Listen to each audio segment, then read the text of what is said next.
Hi, today we're talking to Mark from Salisbury. How are you, Mark? I'm fine, thank you. Are you? I'm fine too, thank you. Would you like to share your story with us? I will do. Um, so in the past, I'm a nurse by trade. That is my profession, and I woke up for work the 30th of November, and I woke up to move the car for my wife so she can get out the drive. Uh, she was leaving before me. Luckily, she was leaving before me. Um, I woke up and I couldn't speak.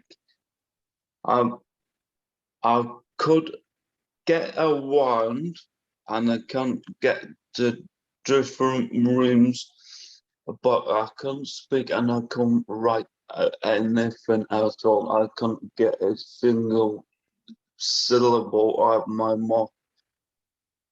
So she took me to the hospital, got the kids in the car, and got our way to the hospital.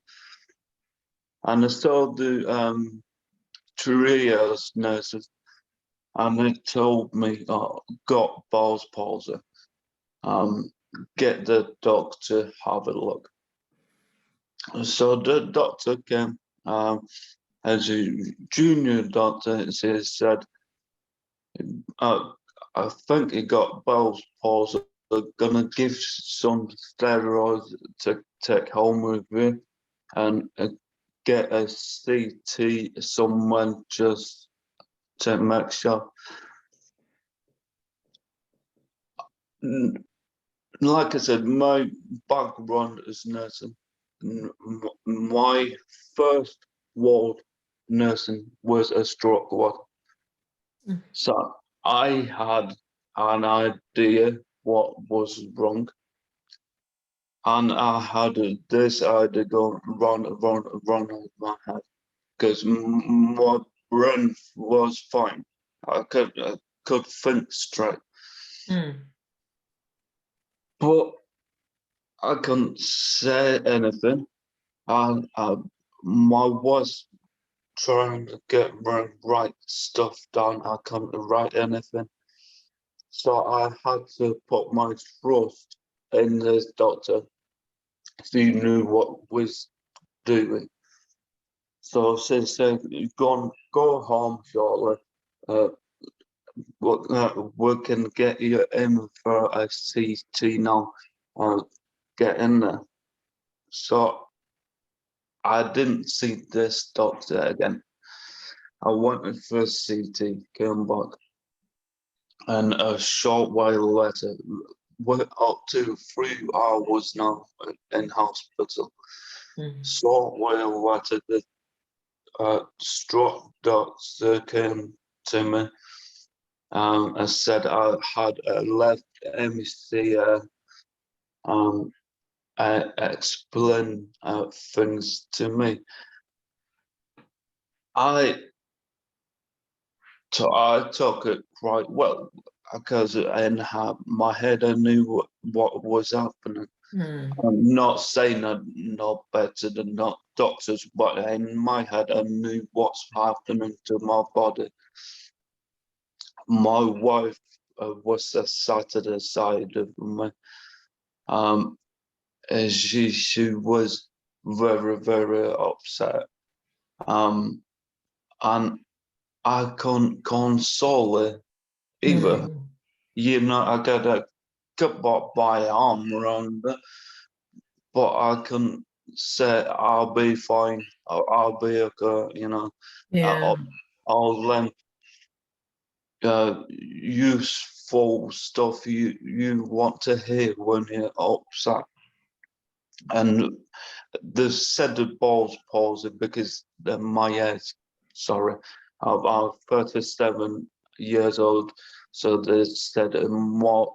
most likely to be that than a stroke. So after 3 years, I studying speech and language, and they put me on some disgusting thing. Horrible. I was lucky I was on it for 3 days, but it was horrible. I I knew that again prior, because I've had to feed that to people, and I looked at that and said, "Oh, I'm God, I'm not having it." You know, you know that's what's going on. Yeah.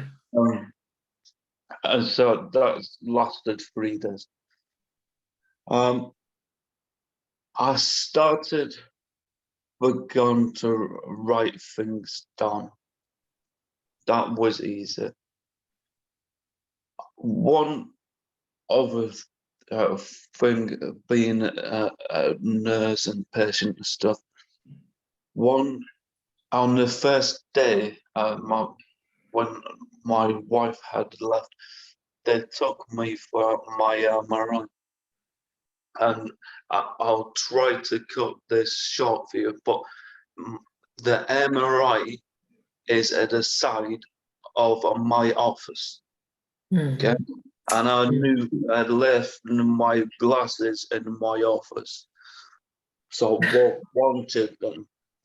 Yeah. So the porter took me up to MRI, and I said, my glass. I went to stand up, and the porter says, sit down, be safe. I want to say, I'm safe, I want to. And this went on for a while, and the receptionist said, I think he wants to go through there. I said, yes. Yes. And they got me through there, and I got through, and I left my pass at home. So I don't get the glasses anyway. Oh, no.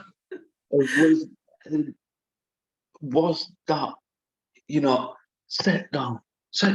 Listen, I know they was trying to keep me safe, but I think the a level of empathy was not adhered to. They didn't understand. I want to try to understand what I was trying to do.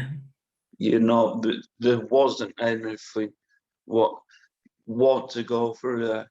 Yes, that took about half an hour to get to someone saying won't go through there. Yes, this is simple. Oh dear. I was what I saying the over there and the different strokes meeting.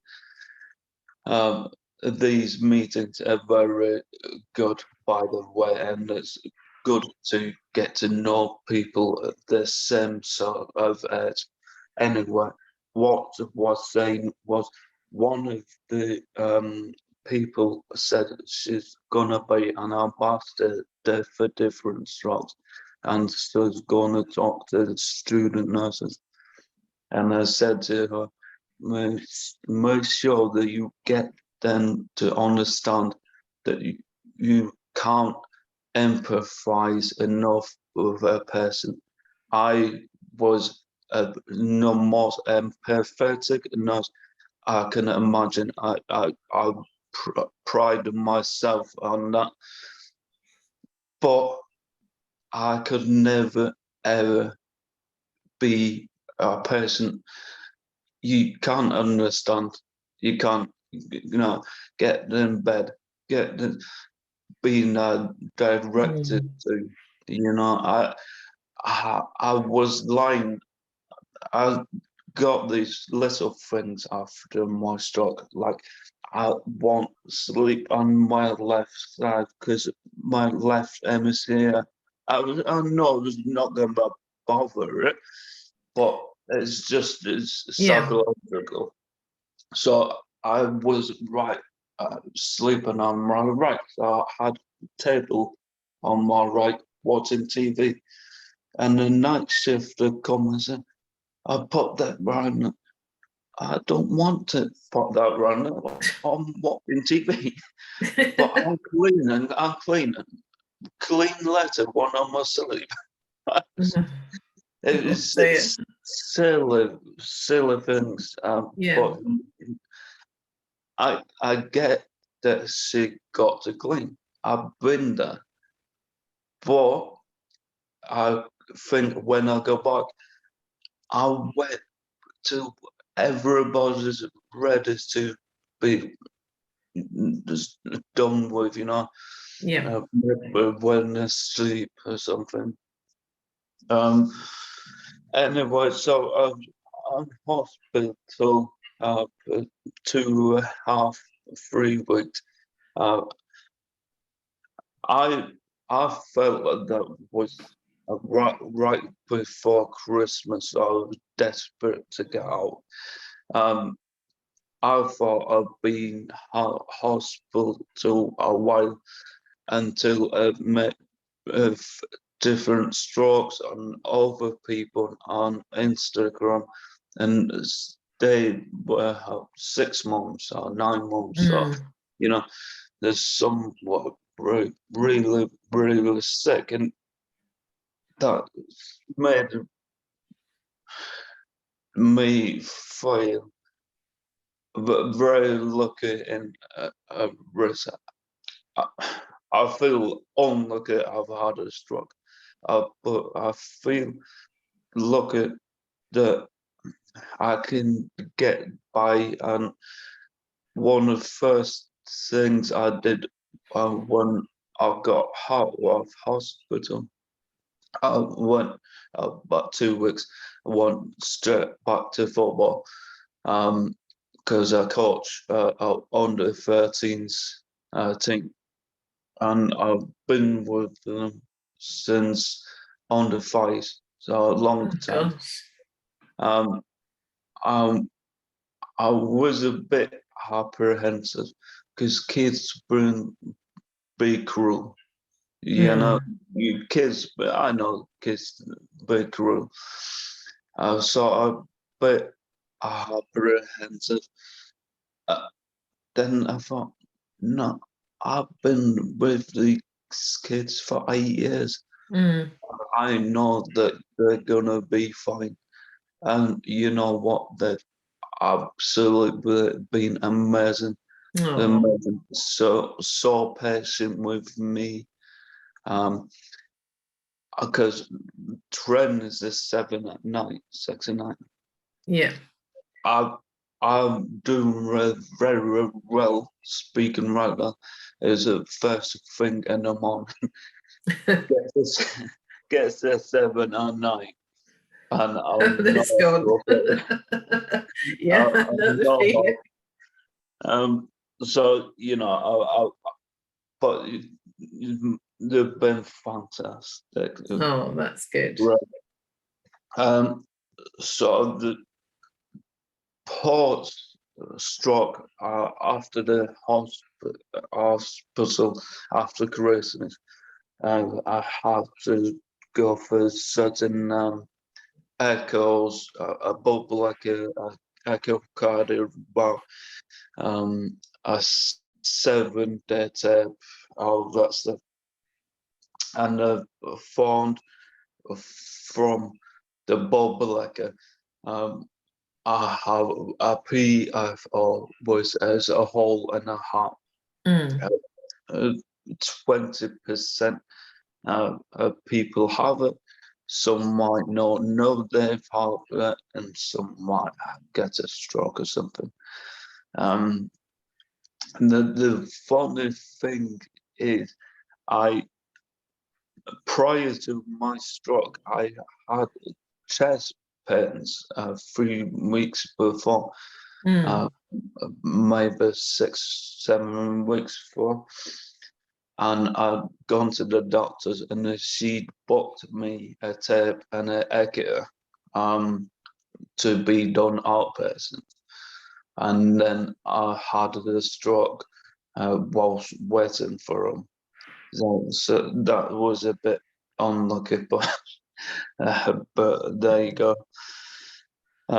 So I'm waiting to be waiting to be accepted for the closure for the PFR. So I had a phone call from a stroke doctor yesterday, day before, saying they want to do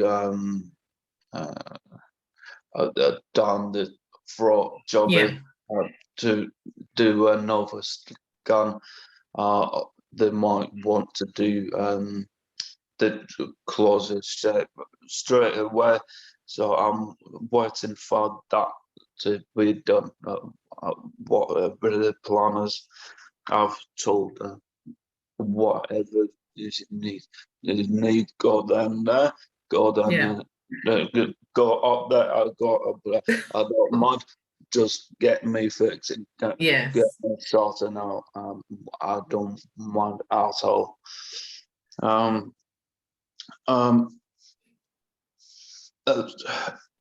I've got some notes. I wrote traumatic. I pride myself on getting as far as I've done was tackling a lot of mental illnesses.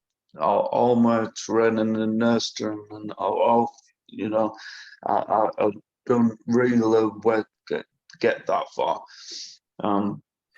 Because I remember a doctor telling me,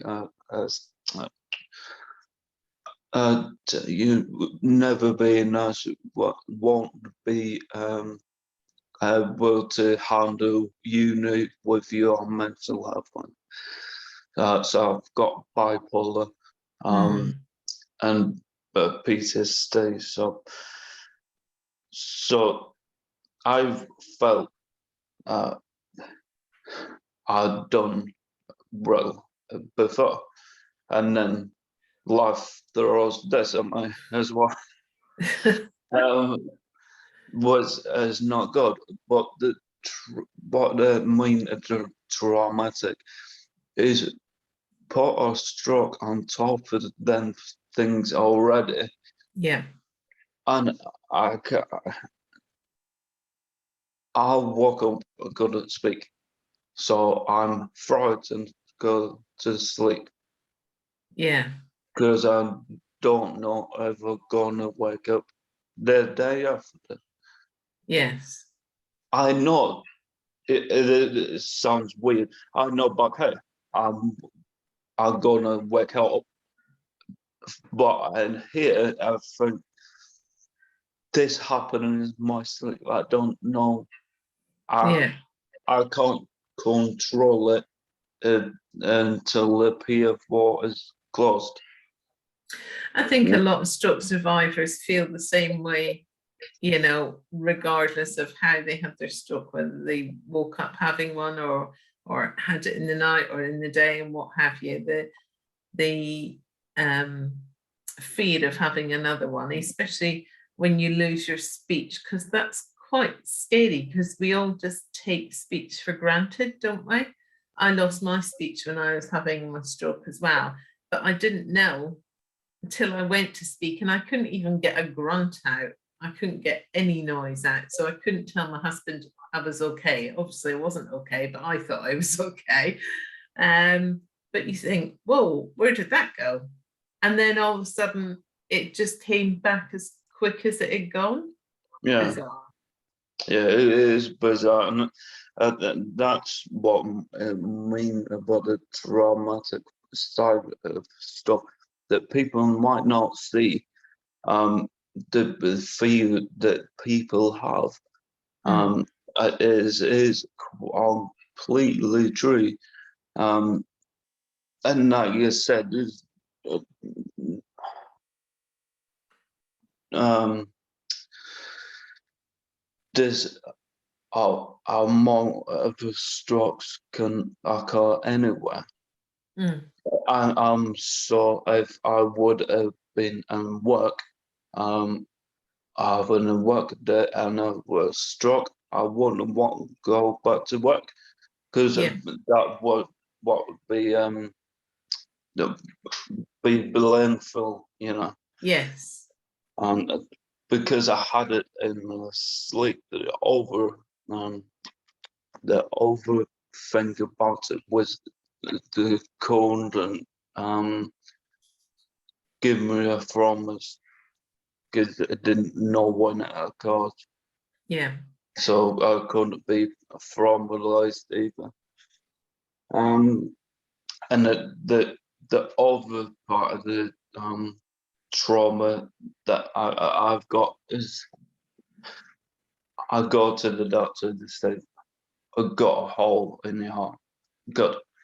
Can you close it? Yes. Few months. Okay. What do they know? Well, Mm. we don't go to the gym, go running, don't go. So my taking time one. Yeah. You know, Yeah. that's all I hate from that conversation is okay, but no, yeah. So getting through that. So I know they didn't close the NHS didn't close um the PFOs Yeah. um pre 2019. That's right. Yes. So I know I'm on the right medications to stop it in the meantime. Yes. It's again, it's one part of my brain saying, hey, it's okay, you are on the right medication, and another part saying, I'm Yeah. like, Yeah. yeah. So that headspace uh, is horrendous. Yeah. You going, coming and going all of the time. Um, what? But so I was speaking about a person experience, and another part of the person experience um, I've had. I, I'll get on to the good stuff in a minute. The last thing I've had is I keep getting letters for the doctors for stroke doctors, and then it is signed off by the elderly county. Oh. And I'm 37. I'm not I've had strokes for, but I'm young, you know. And my body don't look like it in the morning, but I'm really young. It's, and it's something I'm gonna challenge them about it. Um, Next time I see them, so I don't make a fuss about anything, but I think that's um, really that disgusting, and I can't think of any other word. Yeah. You know, it is not all encompassing. And it says there's a lack, there's a stuff on the lap top of the letter says neurological services. Call it that. Yeah, exactly. Just call it that. But save best to last, I think, because the hospital that I went to is my hospital I work at, and the staff from any healthcare to nursing, and the ward and everyone was fantastic. I couldn't prouder to work for our organization as that. And it's not we had a nurse come do some back shifts, and the nurse that came was a nurse I was a healthcare for back in the day. Oh gosh. She came and said, Mark, and I was, yeah, but I was crying. Oh. And that happened a few times. People come in, especially A&E. Oh, Mark's in the ball. Park run. Hi, mum and my wife would say, "He's had a stroke. Can't talk." Mom, Oh. crying and me. I was in a daze. I think. I don't think it affected me until the day Amanda went back to work, and I then couldn't. I didn't have to. I couldn't show my vulnerabilities. Yeah. She was at work, kids were at school, and I was talking sort of therapy, and I started having a day. And that's the only real time I think I didn't want to be vulnerable. And I think even in the hospital, because no the staff and stuff, I couldn't be vulnerable. You know, Yeah.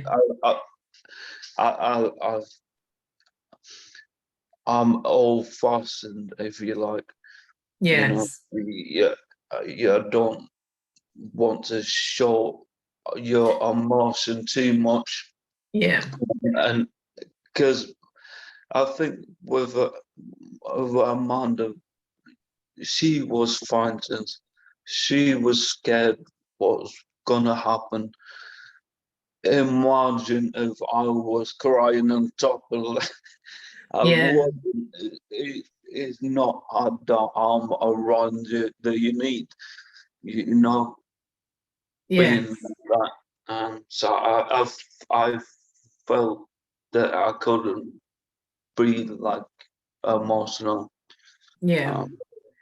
Um, but yeah, so it's, I think I mentioned different strokes because I've found a lot of good stuff from different strokes. Time talking to people who feel cold like I feel cold, or have, have their head in the same headspace, or Yeah. you somewhat were worried about going back to work. Like some might be back at work and give her advice. So that stuff has been invaluable to me. And I did a Instagram about my recovery. I post on there every day. So the two reasons. One, so I got to journal of what was sounded like Mhm. 2 months ago and now and stuff. And once the other one, because like I say, I'm 37. I've been on my veteran. I've been I've been spending all my time playing football, rugby, everything. I've had a very active life, Yeah. um, and I it got me, you know. So Mm. if I can inspire or help out somebody in the same place as me, um, then go for it. And the, the other thing is, I've been reached out to from my Instagram to people wanting give me advice. I was contacted by a salt therapist over a side of country. They said you're doing great with your words. Keep going at it. He's brilliant for stuff like that. Yeah. Oh, that's nice to hear. As Mm. you say, it works both ways, doesn't it? You know. Yeah, yeah, absolutely. It is just it's fantastic. Mm. I've powered some stores. It, some stores oh my god, that's horrendous, uh, in ICU and years of therapists and walking stuff. I I know, like I said, I would not the luckiest person in the world, but at least I can get back to the football, take the boys up to park, go and see my daughter. Um, Yeah. it's amazing. That's it. I think every stroke survivor has their challenges, and they're different for every stroke survivor, but they're challenges nonetheless that we've Yeah, got to get through. But if you can use even a little bit of what you've gone through as a patient to train those nurses and make them aware, then that would be invaluable, wouldn't it? yeah, and I, I'm gonna reach out to um, a nurse lecturer that I know and say, you, if we're doing strokes or anything, give me a shout and I'll come and talk to student nurses because I think it is different. It's Yes. different. I mean, hopefully they'll be aware that there are younger stroke survivors out there, but you can go and say what it's actually like, Mm. the shock of it all happening, how you feel, how it is to be the patient. It's invaluable experience kind of thing. So when you go back to work, would you like to work on a stroke ward? No, I work in different parts of the hospital now, but I, I would be so in my hospital they do things like we're a military town. Right. So I'm our armed forces champion. So Right. yeah, I'll go back. I'll be a stroke champion. Yeah. Go and talk to people and stuff. That's fine. But the place where I work now is far apart from that. Yeah. Oh. Well, hopefully it won't be too long till you get back to work, but you need to get your PFO closure first.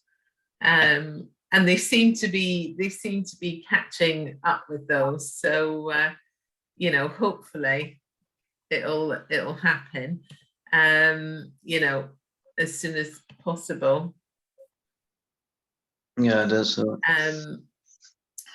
So, well, thank you for sharing your story with us, Mark. And do you want to give everybody your Instagram name? My Your page? Yeah, my apraxia recovery. Okay, so everybody can follow that if they so wish. Keep up the good work, and we'll keep our fingers crossed for your PFL closure. And we look forward to seeing you on the next Different Strokes networking session. That's fine. Thank you very much. Okay, thank you, Mark.